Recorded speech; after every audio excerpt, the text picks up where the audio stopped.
Shri Venkateswara gold తాకట్టులో ఉన్న మీ బంగారాన్ని విడిపించి కొనబడును.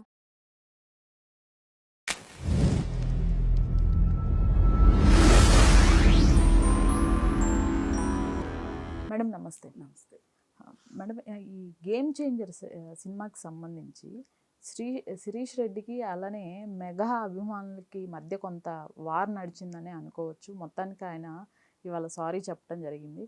ఏంటి మేడం, అంటే మీ అభిప్రాయం ఏంటంటారు? ఒక నిర్మాతకి సినిమా పైన కామెంట్స్ చేసే రైట్ ఉందంటారా లేదంటారా? రైట్ ఉంటుంది, కానీ హీరోని బాధ్యుని చేయటము, హీరో రెమ్యునరేషన్ గురించి మాట్లాడే హక్కు లేదు. ఒకవేళ మీరు ఒక 10 కోట్లు ఇస్తానని మాట్లాడుకుంటారు, సపోజ్. ఓకే, 10 కోట్లు ఇస్తారు, మీకు 100 కోట్లు లాభం వచ్చింది, మీరు ఏమన్నా పర్సంటేజ్ ఇస్తారా? సినిమా అనేది ప్యాకడ్డ, ఎవరు ఒప్పుకున్నా ఒప్పుకోపోయినా. ఇక్కడ కళాత్మక విలువలు లేవు, సృజనాత్మకత అంతకంటే లేదు, కేవలం వ్యాపార విలువలే ఉన్నాయి, వ్యాపార ఫార్ములాలే ఉన్నాయి ఈ సినిమాల్లో. అవి కొంచెం ఇటు అటు బెడిసి కొట్టినప్పుడు పోతాయి సినిమాలు. అనుకున్నది అనుకున్నట్లు చేస్తే వస్తాయి డబ్బులు. ఇప్పుడు ఏమీ లేకపోతే అసలు దిల్ రాజు సినిమాల మీదే కదా డబ్బులు సంపాదించింది. మరి ఏమీ సంపాదించకపోతే దిల్ రాజు దగ్గర ఇన్ని సినిమాలు దిగలిగే కెపాసిటీ ఎక్కడి నుంచి వచ్చింది దిల్ రాజుకి, శిరీష్ రెడ్డికి? ఇప్పుడు ఆ నలుగురు అంటున్నప్పుడు ఆ నలుగురిలో ఒకడిగా ఉండగలిగే పరిస్థితి ఉంది అంటే ఆషామాషిగా అయితే ఆ నలుగురిలో ఒకళ్ళు ఉండరు. ఆ నలుగురిలో సురేష్ బాబు వాళ్ళకి నష్టాలు వస్తాయి, అల్లు అరవింద్కి నష్టాలు వస్తాయి, అట్లాగే దిల్ రాజు వాళ్ళకి నష్టాలు వస్తాయి, ఎవరికైనా నష్టాలు వస్తాయి. రాకపోవడం అనేది లేదు.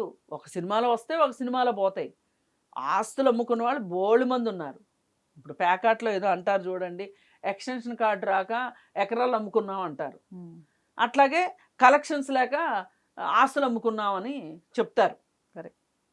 ఇప్పుడు మోహన్ బాబు అమ్ముకోలే ఆస్తులు, ఎన్ని ఫ్లాప్లు వాళ్ళకి. అసలు నిజంగా మాట్లాడాలి సినిమా చరిత్ర గురించి అని మాట్లాడాలంటే మిథున్ చక్రవర్తికి వచ్చినన్ని ఫ్లాప్లు అసలు ఎవరికి రాల త్రూ అవుట్ ఇండియాలో.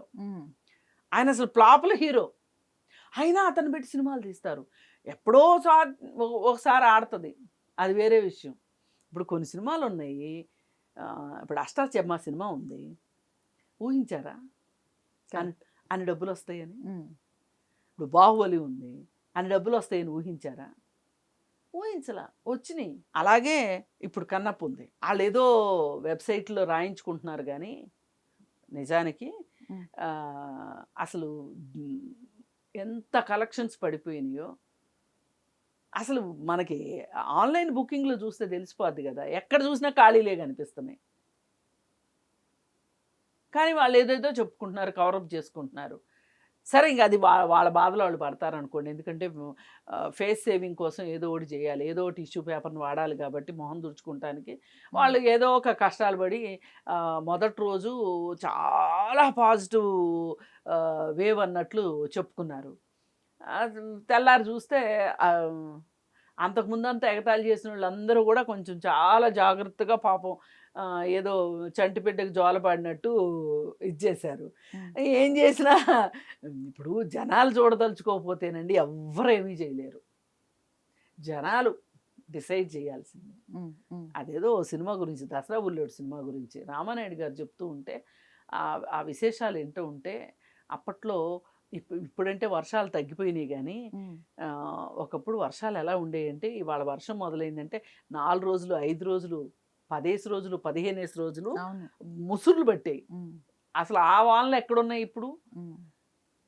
అయితే అప్పుడు విపరీతమైన వానలు, వరదలు. ఆ టైంలో కూడా సినిమా హాల్కి వచ్చారంట. అసలు వాళ్ళకి ఆ తడిచిపోయిన డబ్బుల్ని, అప్పుడు టిక్కెట్లు ఎంత, రూపాయి, 2 రూపాయలు, 5 రూపాయలు ఇయే కదా. ఆ తడిచిపోయిన డబ్బులు అతుక్కుపోతే తీయడం కష్టమైంది మాకు.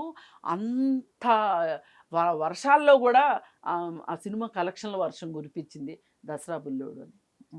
బండ్లు కట్టుకుని వెళ్ళి చూసేవాళ్ళు. ఇప్పుడు లవకుశ లాంటి సినిమా, అలాగే పాడి పంటలని, కృష్ణా సినిమాలు ముఖ్యంగా, మరీ ముఖ్యంగా ఎంత వేవ్లాగా చూసేవాళ్ళు అంటే పల్లెటూర్ల నుంచి. మరి జరిగిందండి ఎన్టీఆర్కి అట్లాగే. ఒక్కొక్కసారి ఒక్కొక్క హీరోకి కొన్ని సినిమాలు ల్యాండ్ మార్క్ లాగా మిగిలిపోతాయి. కరెక్ట్. ఆ ల్యాండ్ మార్క్ సినిమాల్లో మరి అదే ఫార్ములాతోటి ఇంకొకళ్ళు తీస్తారు ఫట్టు. అందుకని ఇప్పుడు గమ్యం అనే ఒక సినిమా, క్రిష్ది ఫస్ట్ సినిమా ఎంత ఆడింది. ఇప్పుడు అతడు సినిమా ఉంది. ఈ రోజుకి బహుశా నేను ఇప్పటికీ థియేటర్లో ఒక్కసారి కూడా చూడలేదు, కానీ అతడు సినిమా టీవీలో వస్తుంటే మటుకు ఇప్పుడు ఒక 100 సార్లు చూస్తుంటా అతడు సినిమా. ఓకే. అతడు సినిమాకు సంబంధించి క్లిప్పింగ్ వచ్చింది అంటే ఫోన్ బ్రౌజ్ చేస్తుంటే అది ఆగి చూడందే కాసేపు నవ్వుకుందే మనశ్శాంతిగా ఉండదు.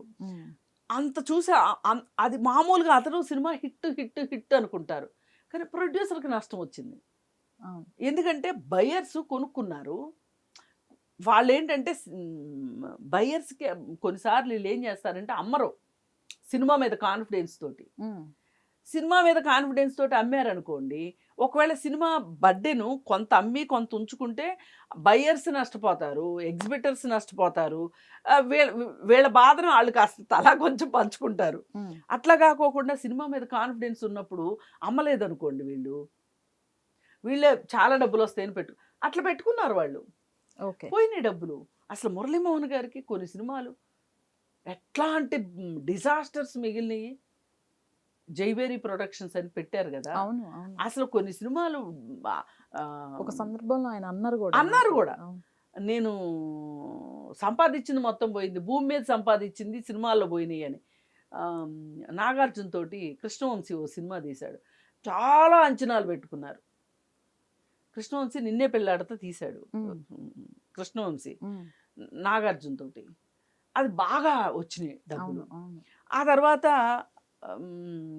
రమ్యకృష్ణ అని పెట్టి ఓ సినిమా తీశారు, పేరు గుర్తు రావట్లేదు, పోయింది ఆ సినిమా.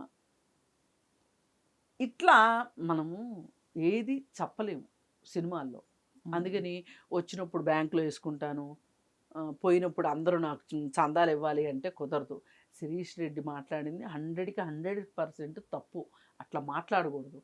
పోనీ నీకు అనుకోకుండా చాలా డబ్బులు వచ్చినాయి కదా, ఏ హీరోకి నువ్వు ఇచ్చావయ్యా వెనక్కి? పోనీ నాకు ఇంత వచ్చింది, అనుకున్న దానికన్నా ఎక్కువ వచ్చింది అని పంచిన వాళ్ళు ఎవరైనా ఉన్నారా? పోనీ అనుకోకుండా చాలా సినిమాలు హిట్ అయినాయి, దిల్ రాజు ప్రొడక్షన్స్లో కావచ్చు, కొన్న సినిమాలు కావచ్చు, ఆడిచ్చిన సినిమాలు కావచ్చు వచ్చినాయి. పోనీ ఈ హీరోలు హీరోయిన్లు పెద్ద పెద్దోళ్ళకి ఇచ్చినా ఇవ్వకపోయినా ఆ చిన్న చిన్న ఎంప్లాయీస్ ఉంటారు కదా, అట్లాంటి వాళ్ళకి ఏమన్నా ఇచ్చారా మీరు ఎప్పుడన్నా? ఆ సంక్షేమ నిధికి ఏమన్నా ఇచ్చారా? అందుకని ఇట్లా మాట్లాడడం, తెలిసి తెలియని తనంతో మాట్లాడటం, ఇవన్నీ ఇలా మాట్లాడడం కరెక్ట్ కాదు. వాళ్ళు రియాక్ట్ అవ్వకపోతే వీళ్ళు ఇలాగే పేల్తారు. అందుకని వాళ్ళు ఇచ్చిన రియాక్షన్ కూడా బాగుంది, కరెక్ట్ రియాక్షన్ ఇచ్చారు. ఇటు నుంచి కావాలనుకున్న ఆన్సర్ వాళ్ళకి దొరికింది, వాళ్ళు డిమాండ్ చేసింది వీళ్ళకి దొరికింది.